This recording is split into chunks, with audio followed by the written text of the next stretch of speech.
Hello friends, एक बार फिर से आप सभी का हमारे मल्टीटेक के यूट्यूब चैनल में बहुत बहुत स्वागत है। तो आज का जो हमारा टॉपिक है वो है हमारा fully automatic washing machine, top load washing machine, जो कि हमारा सैमसंग की पीसीबी का है। जो कि पिछले वीडियो में हमने इसका कनेक्टर समझाया था, और आज का जो हमारा वीडियो है इसमें हम एक एक कनेक्शन पे, एक एक कनेक्टर पे आपको एक एक पॉइंट, हम टेस्ट पॉइंट वोल्टेज बताएंगे कि कौन से पॉइंट पे कितना वोल्टेज आपका बनता है। तो वीडियो में लास्ट तक बने रहिए ताकि आपको एक एक वोल्टेज की जानकारी हो सके कि आपका inlet valve, pressure sensor, main motor या फिर ड्रेन मोटर पर कितना वोल्टेज बनता है। तो चलिए हम अपने टॉपिक पर चलते हैं। तो फ्रेंड्स, चलते हैं हम अपने टॉपिक पे, जिसमें आज का हमारा जो टॉपिक है वो है हमारा Samsung top load washing machine के अंदर हमारी जो कनेक्शन है, हमारा जो कनेक्टर है, जो एक एक चीज़ है जिसमें हमारा मेन मोटर, ड्रेन मोटर या इनलेट वाल्व, ये जो सभी चीज़ें लगी होती हैं उसमें हमारा कितना वोल्टेज बनता है, एक एक हम वोल्टेज को चेक करेंगे। यानी इस वीडियो में मैं आपको टेस्ट पॉइंट बताऊंगा कि इस टर्मिनल पे आपको इतना वोल्टेज हमें देखने को मिलेगा। इसमें आपने पिछले वीडियो में देखा होगा जिसमें मैंने आपको फुल्ली कनेक्शन समझाया था कि किस प्रकार से कनेक्टर हम समझेंगे कि कौन सा कनेक्टर क्या है, और वो कनेक्टर हमारा किस किस चीज़ से हमारा जुड़ा होता है, हम किस तरीके से पीसीबी में कनेक्शन करते हैं। तो यहाँ पर क्या है, इस वीडियो में हमने ऑलरेडी कनेक्शन किया हुआ है, और इस वीडियो में हम सिर्फ यहाँ पे टेस्ट पॉइंट समझेंगे कि कौन से पॉइंट पर कितना वोल्टेज हमारा बनता है। तो वोल्टेज को हमें टेस्ट करेंगे। तो चलिए हम चलते हैं। वीडियो में आप लास्ट तक बने रहिए ताकि आपको एक एक चीज़ जो है समझ में आए, और आप एक एक पॉइंट को वोल्टेज जो है आप यहाँ पर नोट भी कर सकते हैं। तो चलिए स्टार्ट करते हैं वीडियो को। सबसे पहले यहाँ से हम पीसीबी को चालू करते हैं, और पीसीबी को चालू करने के बाद यहाँ से आप देखिएगा ये हमारा पीसीबी वापस से यहाँ से चालू किया, और चालू करने के बाद हमने यहाँ से जो मोड दिया, मोड देने के बाद अभी हम क्या करेंगे, यहाँ से स्पिन मोड में हमने डाल दिया।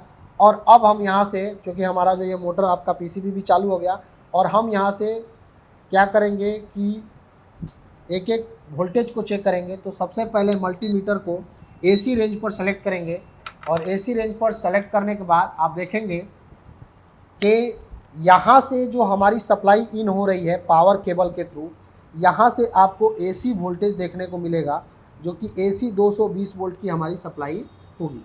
यहाँ से आप देखेंगे कि अगर ये लाइन और न्यूट्रल की सप्लाई इन हो गई तो यहाँ से जो हमारी सप्लाई होगी, यहाँ से ये हमारी सप्लाई यहाँ भी 220 देखने को मिलेगी। यानी अगर यहाँ से इस न्यूट्रल के द्वारा, यानी जो हमारा ये न्यूट्रल आउट हो रहा है, यहाँ से अगर 220 हमें देखने को नहीं मिल रहा है, यानी कहीं ना कहीं हमारी पीसीबी से न्यूट्रल जो है आउट नहीं हो रहा है। तो अगर न्यूट्रल आउट नहीं होगा तो आपका ये कोई भी सेक्शन हमारा काम नहीं करेगा। तो फिलहाल ये मैं पावर सप्लाई यहाँ से बंद कर देता हूँ, उसके बाद हम थोड़ा सा चेक करते हैं, फिर बाद में हम सप्लाई को ऑन कर देंगे। यहाँ से आप देखेंगे कि यहाँ से अभी देखिएगा, ये जो अभी आपने पीसीबी को बंद किया तो यहाँ से देखिए न्यूट्रल हमारा क्या है, वो बंद हो गया। यानी कि जब हमारा ये न्यूट्रल आउट नहीं होगा तो यहाँ से हमारी सप्लाई बताएगी नहीं। यानी जैसे हमने पीसीबी का कमांड यहाँ से बंद किया, जो न्यूट्रल हमारा इस रिले के द्वारा आउट हो रहा था वो भी बंद हो गया। दोबारा से आप देखेंगे यहाँ पे कि जैसे यहाँ पे हमने यहाँ पे ये आप देखिएगा, ये हमने न्यूट्रल यहाँ से लगा दिया, ये हमारा न्यूट्रल है, ये हमने लगा दिया, और यहाँ से जैसे ही हम यहाँ से ये रख रहे हैं ये हमारा वोल्टेज नहीं बता रहा है। लेकिन अगर आप देखेंगे कि इस पर अगर रखें, आप इस पर अगर चेक करेंगे तो आपको एसी 220 वोल्ट देखने को मिलेगा।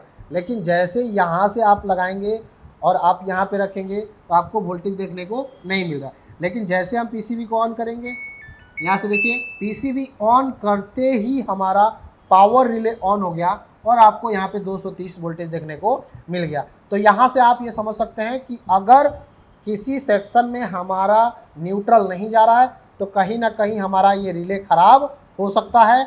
नहीं तो इस रिले को ऑपरेट करने वाला सर्किट, जो कि बाईपोलर आईसी अथवा ट्रांजिस्टर हो सकता है, तो उसको आपको चेक करना है। वैसे ज़्यादातर हमारा वॉशिंग मशीन में जो रिले को ऑपरेट करने वाला होता है वो हमारा बाईपोलर लीनियर आईसी लगा होता है। यहाँ से अब हम आगे बढ़ते हैं। तो यहाँ से जैसे ही हम आगे बढ़ेंगे, यहाँ पर सप्लाई आपको देखने को मिलेगी, यहाँ पे भी 220 वोल्ट एसी देखने को मिलेगा। तो यहाँ से जैसे आप देखेंगे यहाँ पर हमें 220 देखने को नहीं मिल रहा है, यानी कि कहीं ना कहीं हमारा ये ट्रैक टूटा हुआ है। तो हम सीधा इस टर्मिनल पे चेक कर लेते हैं जो कि हमारा एसएमपीएस का है। तो एसएमपीएस के इनपुट पे आपको 231 वोल्टेज देखने को मिल रहा है।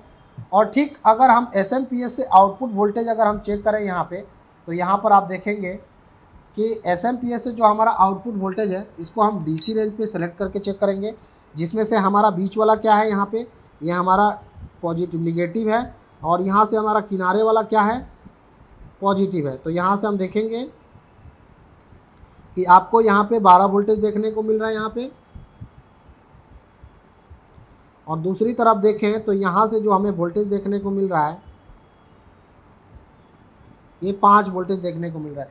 यानी इस एसएमपीएस से 12 और 5 वोल्ट की सप्लाई हमारी देखने को मिल रही है, जो कि ये सीधा जो है आपके इस टर्मिनल पे भी जाती है, जो कि यहाँ पे भी देखेंगे 5 वोल्ट की सप्लाई, और यहाँ पर भी देखेंगे तो 12 वोल्ट की सप्लाई आपको देखने को मिलेगी। ये सप्लाई जैसे आपकी पीसीबी में इन हो जाती है, हमारी पीसीबी चालू यहाँ पे हो जाती है। अगर हम बात करेंगे यहाँ पे ये एक्टिव वाश का, जो हमने बताया कि एक्टिव वाश के लिए ये हमारा कनेक्टर है, तो इस एक्टिव वाश पे भी पिछले वीडियो में अगर आपने नहीं देखा है अभी तक, तो आप हमारे चैनल पे जाकर के वो भी वीडियो देख लीजिए, जिसमें कनेक्टर के बारे में एक एक चीज़ मैंने समझाया है। तो यहाँ पे आप देखेंगे कि एक्टिव वाश का है, जिसमें एक वायर पर आपको वोल्टेज देखने को मिलेगा 5 वोल्टेज, और दूसरा जो है टर्मिनल हमारा ग्राउंड के साथ जुड़ा रहता है। जैसे हम बटन को प्रेस करते हैं, यानी जो हमारा स्विच होता है एक्टिव वाश स्विच, हम जैसे उसको प्रेस करते हैं, ये जो 5 वोल्ट की सप्लाई हमारा पुलअप के थ्रू होता है, ये 5 वोल्ट की सप्लाई वहाँ ग्राउंड के साथ जुड़ जाती है, जो कि एमसीयू को फीडबैक दे देता है कि हमारा एक्टिव वाश स्विच चालू किया है, कि जो कि हमारा ये इनलेट वाल्व यहाँ से चालू हो जाता है। तो यहाँ पर इस तरीके से हमारा एक्टिव वाश काम करता है। यहाँ पर आप देखेंगे तो ये जो हमारा कनेक्टर है, इस कनेक्टर में यहाँ पे हमारा प्रेशर सेंसर है। तो ये देखेंगे यहाँ पे ये हमारा जो है, ये हमारा डोर स्विच है, सेंसर, डोर सेंसर, हमारा जो बैलेंसिंग रोड सेंसर कहते हैं। और यहाँ पर हमारा आप देखेंगे ये प्रेशर सेंसर का स्विच है, यहाँ से ये हमारा दोनों प्रेशर सेंसर का स्विच है। और यहाँ से अगर हम बात करेंगे तो ये हमारा ये शॉर्ट किया गया है यहाँ से, जो कि हमारा एमसीयू को फीडबैक दिया जाता है यहाँ से डोर स्विच का, बैलेंसिंग रॉड का। और ये हमारे दोनों जो हैं ये हमारे डोर स्विच के हैं। ये हमारा चूँकि सेंसर का था और ये डोर स्विच का है, जिसमें 2 होते हैं, एक बैलेंसिंग रॉड होता है, एक डोर स्विच होता है। और यहाँ पे ये ग्राउंड से शॉर्ट कर दिया गया है, क्योंकि चूँकि हमारा जो भी डोर स्विच होता है उसको शॉर्ट करने किए बगैर हमारा जब भी वॉशिंग मशीन ऑन करेंगे वो आपका एरर शो कराएगा। तो यहाँ से ये शॉर्ट कर दिया गया है, जिससे कि ये इसमें किसी प्रकार का कोई एरर आपको देखने को नहीं मिल रहा है। तो जैसे शॉर्ट नहीं करेंगे तो यहाँ पे भी पुलअप 5 वोल्ट नज़र आएगा। ये हमने शॉर्ट कर दिया, इसलिए वो क्या हो गया है, 0 वोल्टेज हो गया है। यहाँ पर अगर आप देखेंगे तो ये कनेक्टर हमारे किसी काम का नहीं है। लेकिन अब यहाँ पे आ जाते हैं, जैसे कि आप देखेंगे ये हमारा ड्रेन मोटर, ये हमारा इनलेट वाल्व, और ये हमारा 2 मेन मोटर का होता है। तो जैसे अब यहाँ पे कमांड देते हैं, जैसे कि अगर हम बात करेंगे, यहाँ से हमने स्पिन पे कमांड दिया, और स्पिन पर कमांड देने के बाद हम यहाँ से क्या करते हैं, जैसे चालू करते हैं, तो चालू करने के बाद ये हमारा ड्रेन मोटर चालू हो गया। तो इस ड्रेन मोटर चालू होने का मतलब हम इस पर वोल्टेज चेक करेंगे। तो मल्टीमीटर को हम एसी रेंज पे सेलेक्ट करेंगे, क्योंकि हमारा जो ड्रेन मोटर है वो एसी पर है। तो यहाँ से हम चूँकि न्यूट्रल ले लेंगे, और न्यूट्रल हमारा इस रिले से आउट होता है। तो ये हमने न्यूट्रल यहाँ पे लगा दिया है ऑलरेडी। तो न्यूट्रल लगा रहे हैं, तो थोड़ा सा हम ब्लैक प्रोब को यहाँ पे लगा देते हैं, ताकि आपको भी समझ में आए यहाँ से। अब देखिए हमने ब्लैक प्रोब को लगा दिया। अब एसी पर चलने वाले, चूँकि हमारा ड्रेन मोटर चालू हो गया है, तो ड्रेन मोटर हमारा ये है। तो यहाँ पर आप देखेंगे कि हमें एसी वोल्टेज देखने को मिलेगा, जो कि 227-220 वोल्टेज, वही एसी वोल्टेज जो हमारे घरों में जो एसी वोल्टेज आता है वही आपको देखने को मिलेगा यहाँ पर। तो यहाँ पे आप देखिए हमारा ड्रेन मोटर के साथ ही हमारा मोटर भी चल गया है। और मोटर को चेक करने के लिए यहाँ पर आप देखेंगे कि यहाँ पे हमने वोल्टेज यहाँ पे चेक किया, तो यहाँ से देखिएगा ये 36 वोल्टेज देखने को मिल रहा है। 36 वोल्टेज इसलिए देखने को मिल रहा है क्योंकि हमारा एक ही मोटर चल रहा है। अब चूँकि मेन मोटर है और हमने डाला है यहाँ पे स्पिन मोड में, तो अभी आप देखिएगा इस मोटर पे अभी आपको ज़्यादा वोल्टेज देखने को नहीं मिल रहा है, 37-38 वोल्टेज देखने को मिल रहा है। जबकि यहाँ पर आप देखेंगे दूसरी तरफ, तो आपको यहाँ पे जैसे मोटर चल रहा है वैसे 230 वोल्टेज देखने को मिल रहा है। तो आप वोल्टेज देखेंगे और वोल्टेज पे गौर करेंगे कि यहाँ पर इस मोटर में 228-230 वोल्टेज देखने को मिल रहा है, जबकि ठीक दूसरे मोटर में आपको किसी प्रकार का कोई वोल्टेज देखने को नहीं मिल रहा है। तो इस प्रकार से आपको यहाँ पे चेक करना होता है। ये हमारा इनलेट वाल्व है। ये इनलेट वाल्व अभी हमारा चालू नहीं है, क्योंकि हमने यहाँ पर जो चालू किया है वो चालू किया है स्पिन पर, तो स्पिन पर हमारा इनलेट वाल्व नहीं चलता है, इसलिए आपको इनलेट वाल्व पे कोई वोल्टेज देखने को नहीं मिल रहा है। 11 वोल्टेज आ रहा है, तो हमारा वोल्टेज जो है ट्रैक के द्वारा लीकेज वोल्टेज यहाँ पे नज़र आता रहता है, जो कि लीकेज क्या कहेंगे, जो बाईपोलर आईसी के साथ जुड़ा रहता है गेट टू, उसके थ्रू हमारा यहाँ पे 12 वोल्टेज दिखाता रहता है।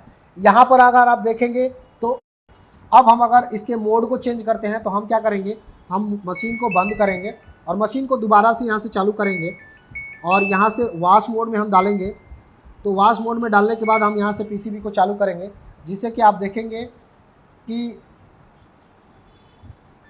यहाँ से जैसे आप पीसीबी को चालू करेंगे अब आपको दोनों मोटर चलता हुआ नज़र आएगा। तो यहाँ पर आप देखेंगे कि यहाँ भी आपको वोल्टेज नज़र आएगा। आप देखिएगा यहाँ पे भी आपको वोल्टेज बताएगा। यहाँ पे जैसे मोटर चलेगा यहाँ पे भी आपको वोल्टेज नज़र आएगा, क्योंकि मोटर हमारा इतना फास्ट घूम रहा है फॉरवर्ड और रिवर्स, जिससे कि पता नहीं चल रहा है। अभी मोटर कुछ देर घुमा, उसके बाद हमारा ये इनलेट वाल्व चालू हो गया। तो आप यहाँ पे इनलेट वाल्व, जो कि ये पहले वोल्टेज नहीं आ रहा था, यहाँ पे भी देखेंगे तो आपको 220 वोल्टेज देखने को मिलेगा। अब चूँकि इनलेट वाल्व हमारा AC भी होता है, DC भी होता है, तो इस PCB में हमारा जो इनलेट वाल्व है वो AC है, इसलिए आपको जो वोल्टेज नज़र आ रहा है 220 वोल्टेज नज़र आ रहा है। अगर यहाँ पे DC इनलेट वाल्व होता तो वहाँ पे 220 ना होकर के वहाँ पे 12 वोल्टेज की सप्लाई आपको देखने को मिलती। तो इस प्रकार आपको वोल्टेज यहाँ पे चेक करना होता है, टेस्ट पॉइंट जिसे हम कहते हैं।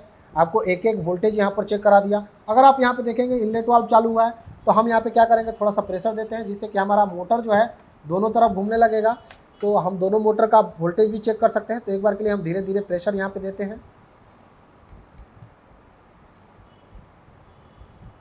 तो यहाँ पे धीरे धीरे हम प्रेशर दे रहे हैं, धीरे धीरे यहाँ पे हम प्रेशर दे रहे हैं। और देखिए इनलेट वाल्व हमारा बंद हो चुका है। इनलेट वाल्व बंद होने के बाद हमारा जो है अब मोटर चलना चाहिए, लेकिन आप देखेंगे मोटर के साथ हमारा ये मोटर तो नहीं चला, लेकिन ड्रेन मोटर चला गया, यानी कि कहीं ना कहीं हमारा पानी जो है ज़्यादा चला गया है। तो ये ड्रेन मोटर हमारा जैसे थोड़ी देर चला फिर बंद हो गया, वापस से हमारा पानी जो है बाहर चला गया, जो एक्स्ट्रा पानी था। अब हमारा मेन मोटर चलना चाहिए।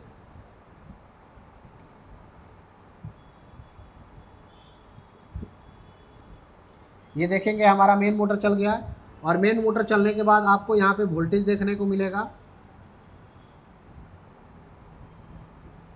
ये देखिएगा अब इधर भी हमें वोल्टेज देखने को मिल रहा है पूर्ण 220 223 वोल्टेज, जो कि मोटर फॉरवर्ड और रिवर्स दोनों तरफ चल रहा है। तो अभी हमने इधर चेक किया, तो अभी आप देखेंगे इधर वोल्टेज 222 आ गया।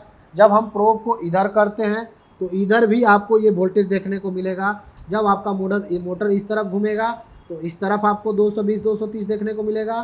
जब आपका मोटर उस तरफ घूमेगा तो उस तरफ 220 230 देखने को मिलेगा। क्योंकि मोटर हमारा फॉरवर्ड और रिवर्स जो है थोड़ा सा फास्ट हो रहा है, तो इसलिए हमारा मल्टीमीटर जो है वो कैच नहीं कर पा रहा है। उसके कैच करते करते हमारा मोटर जो है फॉरवर्ड और रिवर्स हो जा रहा है यहाँ से। तो इस प्रकार से जो है हम अपनी वॉशिंग मशीन में एक एक वोल्टेज को चेक कर सकते हैं कि कहाँ पे किस पॉइंट पर कितने वोल्टेज बनते हैं। तो फ्रेंड्स, आज के वीडियो में जो हमने जाना कि कौन से कनेक्टर पे कितना वोल्टेज बनता है, तो आपको ये वीडियो कैसी लगी प्लीज़ लाइक और कमेंट करके ज़रूर बताएं, और नेक्स्ट वीडियो आपको किस टॉपिक पर चाहिए ये भी ज़रूर बताएं। मिलते हैं नेक्स्ट वीडियो में, तब तक के लिए धन्यवाद।